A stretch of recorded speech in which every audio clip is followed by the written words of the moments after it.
بسم الله الرحمن الرحيم نحمده ونصلي ونسلم على رسوله الكريم أما بعد. Hadith number 17. This hadith that we're going to talk about today is recorded by Imam Bukhari rahimahullah in his Sahih, and it is narrated by Hazrat Jabir bin Abdullah radiyallahu anhu. Hazrat Jabir bin Abdullah radiyallahu anhu says that once Rasulullah sallallahu alaihi wasallam was traveling with his companions radiyallahu anhum ajma'in, and Rasulullah sallallahu alaihi wasallam all of a sudden he saw a crowd, and a crowd was surrounding a man who was fainting and who fainted.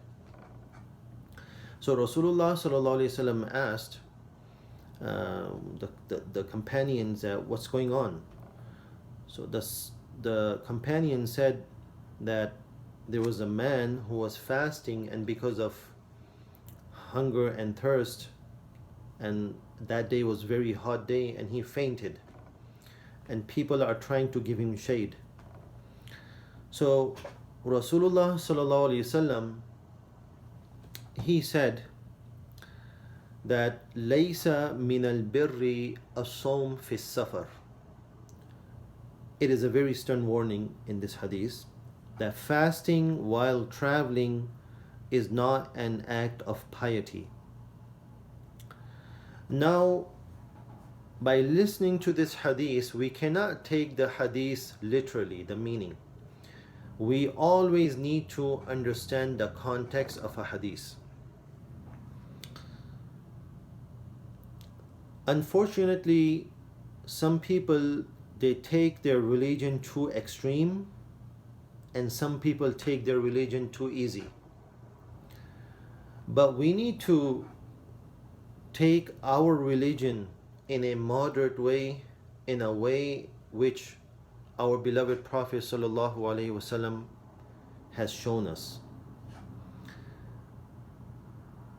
Now, in this hadith, we can understand that Prophet Muhammad sallallahu alaihi wasallam was not too happy that an individual was fasting on a day when he was traveling, as well as it was a very extreme hot day. Now, in another hadith, we can learn that Rasulullah sallallahu alaihi wasallam was traveling with his companions, and there was a group of companions who was fasting, and another group of companions were not fasting. And both groups did not blame one another that why did you fast or why didn't you fast. So we need to understand, how can we combine these two ahadith together? Is that when a person is traveling and he knows that his traveling from one place to another is going to be smooth, is going to be easy, there will be no difficulties, then it is better to fast. It is afzal, it is better to fast. It is more rewarding to fast.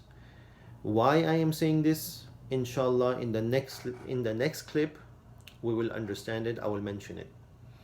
So again, if we are traveling, and while traveling we know until we reach our destination that there will be no problem, no difficulties, it will be easy, smooth, it is better to fast. But if we know that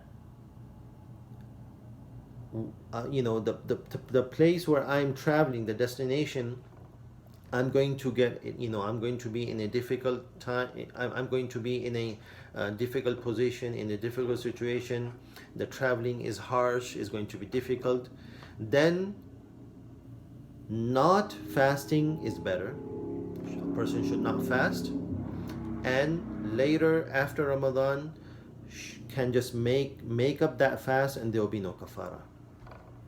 Now, what happens when the situation is smooth, the traveling is smooth, no problem in it, But in between traveling, difficult time comes and a person is fasting and that person cannot take it anymore.